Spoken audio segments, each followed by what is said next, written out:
Gigi,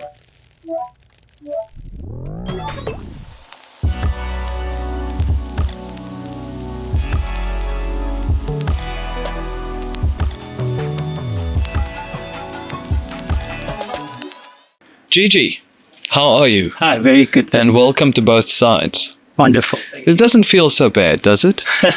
Not at all. I'm not having to sing. Were you a bit nervous when you were here? No.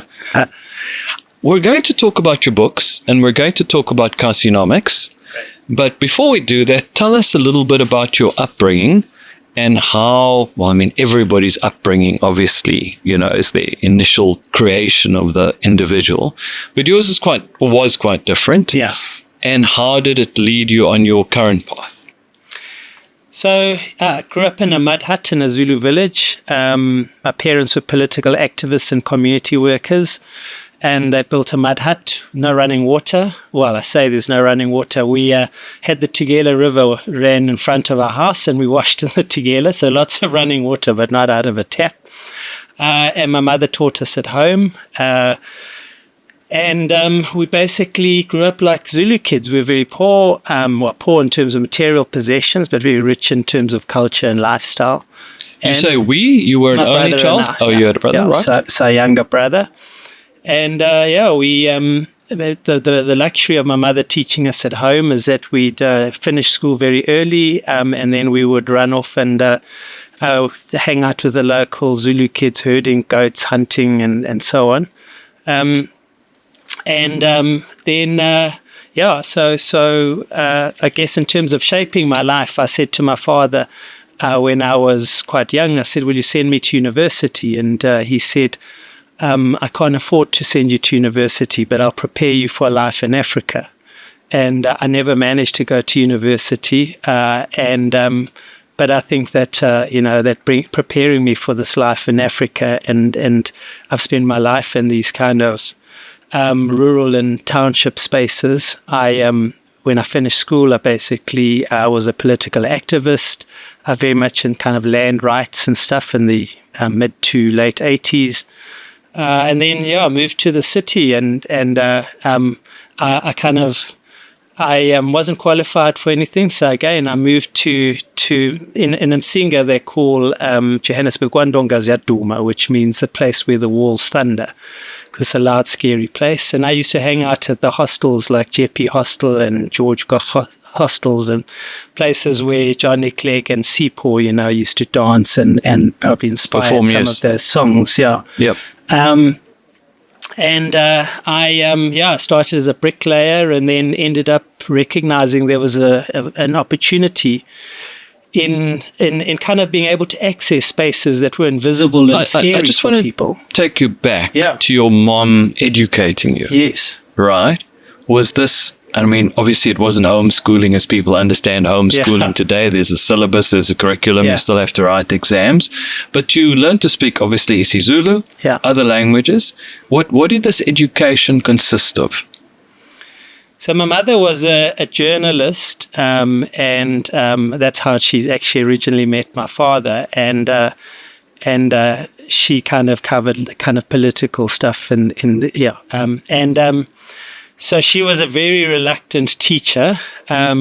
She and it was kind of really only did it because we were so far away from any school, and so she basically got some of the local schools to give her some advice. They did have a syllabus that you could utilize, and so she used that. But I think to a large extent, a lot of the stuff that she taught us was very much about reading, doing a lot of reading, and so we kind of early on in our lives we were exposed to a lot of literature, and then at the same time we were very politically aware, and our parents brought us up, kind of around political figures at the time. History, a huge amount of history, and political history as well of South Africa. A lot of stuff that was probably banned outside of our home. So we were exposed very much. We were very politically aware. We were very, also because my parents were doing community work, it was a lot about social causes and the importance of community. and being part of those communities, we were also, exposed to tribal culture and stuff like that. We were brought up also by the two of my father's friends, which were the chief Ndunas or of the Kunu and the Mtembu tribes, which are some of the largest and probably most traditional tribes in Africa, probably. Right. Yeah. So then you're a young man. You're in the thunderous walls of Johannesburg. Yeah. That must have been, and I mean, obviously that the 80s, very politically charged time. What happened in your life then? So I guess there's a step before that. My father was assassinated when I was 15 in a kind of assassination set up by the local police. He'd become a thorn in most of the local police and government side. And so that was just before my final year. So my high school years, we were forced to go to a local government white school, which I hated, and we were kind of in the camp of the enemy, and they saw us as the enemy, and so did we. So we were kind of thrust into, when my father was killed, my mother decided to stay in that community. And I kind of had to pick up the family kind of, I guess, leadership in many ways. And so by the time I finished school, I was kind of very involved and taking a very responsible role in that. And it's probably in many ways also what pushed me into the kind of political arena, because I was not only anti-apartheid from my parents' kind of perspective, but then this kind of my father having been killed for what he did, kind of exacerbated and added my kind of passion for this kind of struggle, I guess. And so once you spoke about bricklaying, you now have to find a job. You're not at school anymore, but obviously your political activism continues. Yeah. And how do you, at that stage, I guess, if you, were to go to university, or you finish matric, someone says to you, so, what do you want to be? How do you see your future? How do you envisage yourself? What would you like to study? Any thoughts at that time from your own perspective? Yeah, so in many ways, I looked at from a kind of, I guess, political leanings and community work leanings, was very much about probably anthropology or social development or things like that. I mean, there were things I was interested in anyway and read and so on.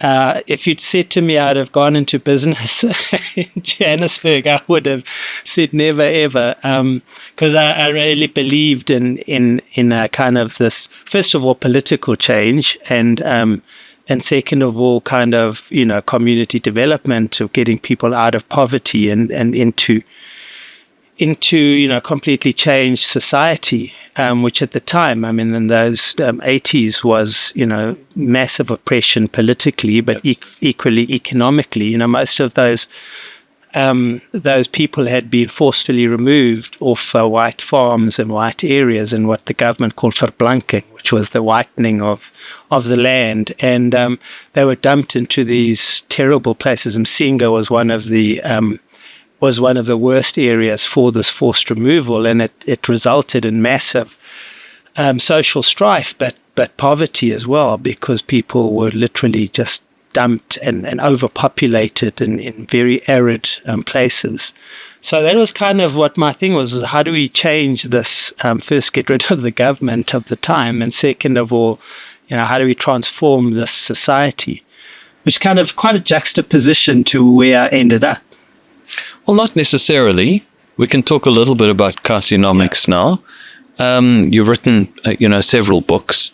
So what is your view on, you're talking about the informal economy, and I've seen some of your interviews. There's some statistics, for example, and some also nomenclature about, what is employed, what is unemployed. Sure. So let us hear your views on that. Yeah, so I mean, I kind of ended up in this ginomics space quite, in a kind of odd direction. So my first business was I set up public phones in places like Jeppe Hostel and Deep Kloof Hostel and Zimhlophe and Madala Hostel and Alex at a time in the early 90s when they were like crazy places to go. No one went there. And we set up these phones and I got all my Msinga guys to manage the phones and manage the cash, because the guys in Msinga are known as the kind of assassins. The Ngabis all come from Msinga, so these tough guys. So they looked after my phones, and I kind of realized that was a long time ago. Those were copper lines. And you put coins in, right? And so no, these were the ones where it was landlines, but these were the ones which had a little meter, and then the meter ticked over, and you paid 5 cents a kind of 5 or 10 cents a unit. And someone would have to collect the coins. That's right. Yeah. So we had my team would do that, but I kind of realized all of a sudden that I had two kind of skills which other people wanted. One was accessing places that were not only kind of violent in many ways, but were unknown. I mean, at those days, sounds crazy now. There wasn't a signpost to Soweto. There were police roadblocks at every entrance to Soweto, and I was kind of casually driving in and out, visiting my comrades or my Zulu buddies and stuff like that. And the second thing was language, that I could speak, the Zulu particularly, but Xhosa and a little bit of Sotho and so on.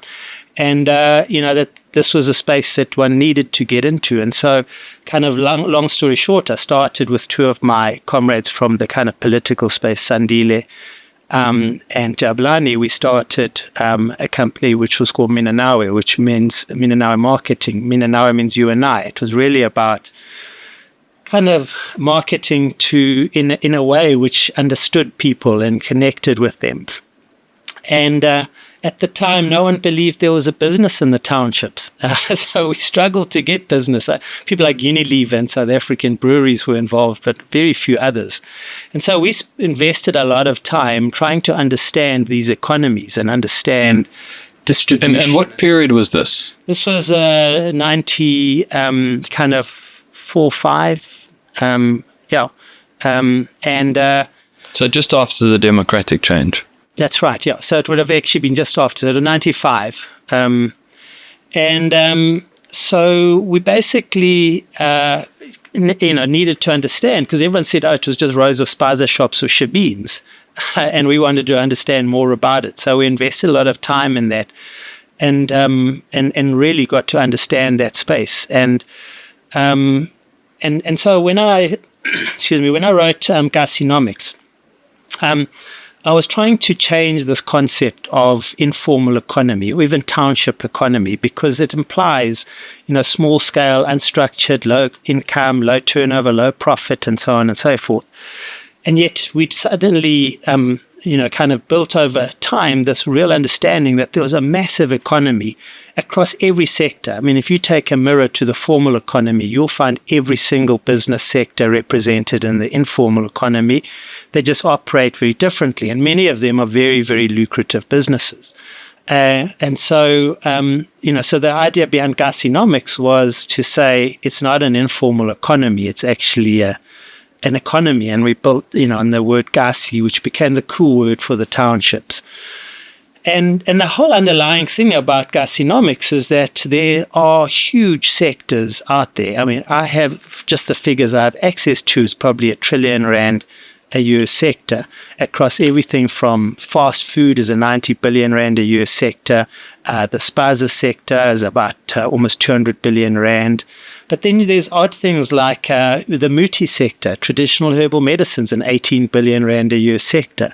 Amaroom backroom rentals, a 30 billion rand a year sector, and so on and so forth. So you have this huge range of sectors, and so the whole concept behind Ginomics is that it's a thriving economy. It's also an economy where people aren't there purely because they have no options. That actually a lot of those people, most of those businesses are there because people really want to be there. Many people leave formal employment to start a business in this space. And you said that it's different from the formal sector. Yeah. I mean, obviously, but how? So I call it the other worlds in my latest book because, other worlds are worlds that have their own rules and regulations, and they're worlds that are parallel to our own and often intersect. And so how are they different? So they're different in many ways because they are, I kind of call it the independent business sector rather than anything, that they really operate by their own rules because governments and metros and stuff try to kick them off the streets and so on. In essence, people will set up that business and will operate devoid of regulations, in spite of regulations. They're also much more connected with the communities around them. I mean, if you look at the food sector, you have everything from quarters to chicken dust to shisanyamas, amapleti, and so on. And you find people say, oh, well, people buy those foods because they're cheaper. It's not true. Most of those foods are actually more expensive, and people prefer that food. And so they know. I can imagine I'm thinking about countries where the big kind of branded fast food names have taken over. Yeah. And then you don't have the kind of mom and pop businesses anymore. But I mean, I can tell you, I go to Portugal quite regularly, and a lot of people still want to go more than they want to go to a fast food chain. They want to go to the mom and pop business down the corner because that's what they know, that's what they enjoy. It's soul food. And so, this is a 90 billion rand a year sector. And I mean, the interesting thing about it, there's a lot of talk about migrants dominating the informal economy. It's not true. They only dominate the spaza sector for various reasons. But the fast food sector or out-of-home food, because not only fast food, sometimes it's sit down, is 100% South African. And so people are preferring that food. So what happens is, same with, talking, why are these businesses, so connected? You look at backroom rental. Backroom rental is a massive business sector, and many of those rooms are actually beautiful. They're not little kind of backyard shack. But people know exactly what people are looking for. They build them for that. They furnish them for what people are looking for. The food is the same. I guess in the same way that you'd have in a suburb, someone would have a cottage, and they'd guess that a student or a young professional might want to rent from them. Yeah. Exactly the same way people would understand what was necessary, and they would build to those specifications. Yeah. And so you've got a sector that's finely tuned to who their community, who their customer is, far more acutely tuned to this than a formal business. And to a large extent, they are part of those communities. Money circulates within these communities. I work a lot with township bakeries, and most of those township bakeries supply the quarter business. Now, the quarter business, a quarter loaf of bread with slap chips, bologna, and acha. I built a massive business for Parmalat cheese slices, putting those cheese slices into quarters. And now they turn over billions of rands a year. But anyway, the township bakery knows exactly what the quarter outlet wants in terms of unsliced loaf of bread that fits a certain spec and so on. And so you have these circular economies where there's a lot of understanding of how things operate. And this also makes them far more embedded, more resilient. We saw over COVID, in fact, the informal economy survived far better than many of the formal type of businesses. You said earlier that, people are successful in spite of regulation and government and municipalities. Have you done any work with government and municipalities around business, around the sector, and what are your observations? So I've done a bit of work with some of the municipalities, primarily advisory stuff. My sense is that, So I'm very skeptical of government's ability, and in a sense, all they want to do is like, how can we tax it? How can we control it? How can we regulate it? We're going to have a new Mr. Taxman or Mrs. Taxman or Ms. Taxman shortly. SARS contacted me and said, how do we tax these guys?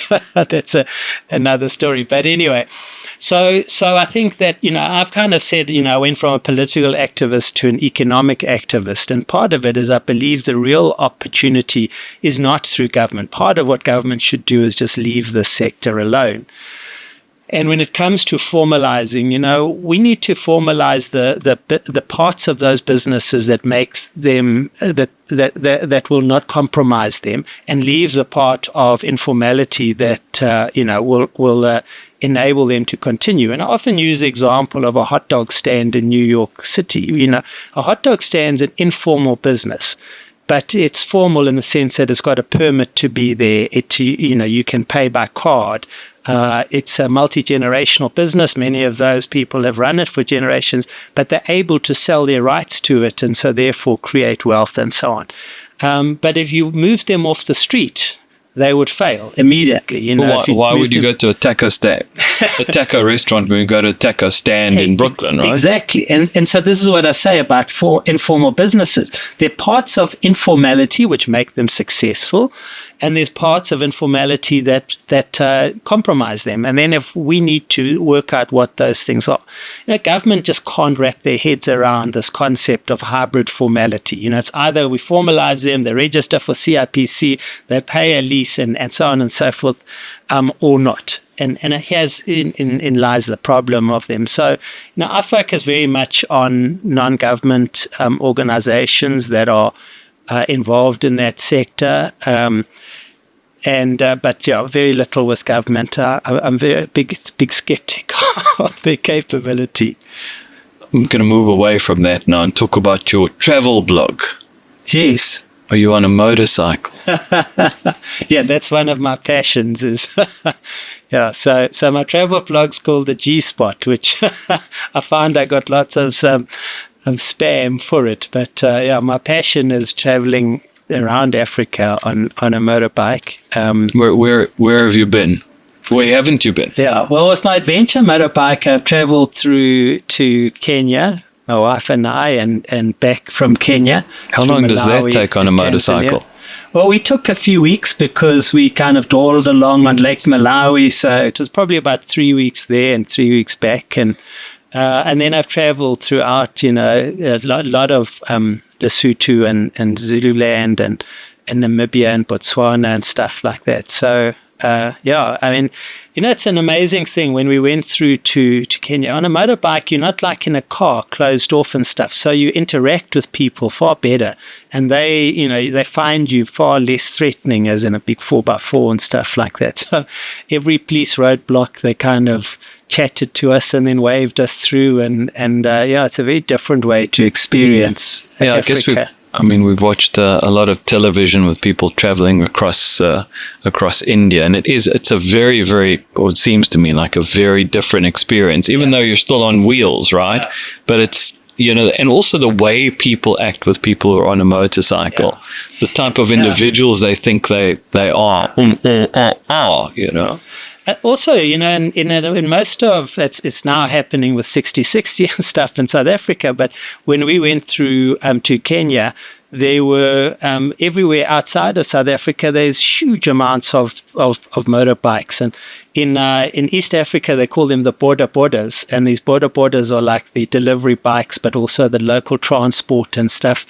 And in fact, they say there's always a border ward in every hospital in East Africa because they ride so badly. But so when we went through, there was a lot of interest in people would chat to us about it. What advice would you give someone? Because I know that you speak as well. So what advice would you give someone who is part of the Kasi economy that would be different from the type of business advice that I might go and hear at a formal venue in Sandton? Yeah. My first thing is to say, look in the mirror, don't look out the window, because the opportunities within that township, Gasi space and rural space is massive. And when I do talk to Gasipreneurs, as I call them, or township youth and stuff, I'm really saying, all these companies are trying to get in the township, and you're trying to get out of the township. Are you crazy? That's where the opportunity. But then also to recognize opportunities in culture and lifestyle. So lifestyle, as an example, one of the big things is backroom rental. Now, everyone knows how there's a shortage of backroom rental if they live in a township, but they don't often think about actually what are the business opportunities in it. The same with culture. We spoke about food earlier. What are the cultural foods that people want, and so on. So, for me, it's about understanding culture, lifestyle, and then looking in the mirror and not out the window. And what are the opportunities around you? Those are the big opportunities. And the barriers to entry and the startup costs of starting a business in those spaces is far lower. And therefore, those are the things you should be looking around yourself at. But yet, again, finding kind of formal investment is maybe a bit more challenging. Yeah. So how do people overcome that element? Yeah. So do you think that there's a lower cost of entry because almost 90% of Gasi businesses operate from a residential premises. So you're operating from a container in front of it, or a back room in your house, or you've turned a room in your house into the business. So you're not having to acquire premises or pay a high amount of rent. There's other elements as well. So, a lot of people use societies, or which is a savings stokvel. I'm a society. Money from the society pays out, and then they use some of that money to go and invest in a business. So, but it's true. There's very limited formal investments, very difficult to get banks to finance businesses, even ones that are in kind of a late stage. I think it's changing, and I'd like to take some, credit for making banks look differently at that space. And fintechs are starting to look at that and very interesting ways to do it. But, none of them are going to lend you money unless you've got some sort of record. And that's where you're going to have to utilize, your society savings. Many businesses in that space are people who have actually left a formal job. So I wrote about a guy called Sia, who's got Sia's Chillers, which is a range of 5 quarter outlets. And he was a call center agent or manager. And he stayed in his call center business because he said he needed to finance a bakkie for his business. So he needed that pay slip. And then only once the business was doing well did he leave his business and his call center job and run this full time. But it's quite endearing. He said to me, I bought a Honda bakkie with my pay slip. And I said, does Honda make a bakkie? He said, no, actually it was a little Honda car. But he says, we couldn't afford to get a bakkie. So we got a Honda car and we took all the seats out and we made it into a bakkie. And then when he eventually got he left and started, he says, I gave my mother the Honda because she deserved it. She'd run the business for while he was, in his formal job. And he said, and all the seats were brand new when we put them back. So we see a lot of that, people financing it from either taking early pension or and this twin pot thing for me is quite interesting to know how many people are taking their retirement out because of this and utilizing it to start businesses. I'm aware of quite a few people who have done that, which is good. It's not buying a car or something. It's investing in a business. And I saw an interview in which you also mentioned even people on grants saving that money and then investing. Yeah. So here's an interesting number. I mean, I saw a headline a while ago. It was supposed to be a shocking headline, which said 23% of social grant households say the social grant is their main or only form of income. Now, while that might sound shocking, it says that 77% of social grant households say it's not their only or main form of income. And we see a lot of spend of people taking social grants. I have an example of a woman in Kailisha who has 6 back rooms that she rents out. They're actually flats. She rents them out for 3,000 Rand each. And she said every single month she took her grant or half her grant, and she lay-byed on building materials at the local hardware place. Every single month for 10 years, she lay-byed, and as soon as she'd made up enough money to get building materials to start building, she'd call a builder and he'd come and build. And now she's earning 18,000 Rand a month from renting out these units that she paid from her kind of 450 Rand child's grant. And we see a lot of that. There's a lot of it. And this tragedy in some ways is that the minute they start earning more money using that grant, then the government obviously wants to stop paying them. And we disincentivize people investing that money into entrepreneurship. And I think we should find a way to encourage people using that and then, have some sort of benefit of having, been able to build some sort of business.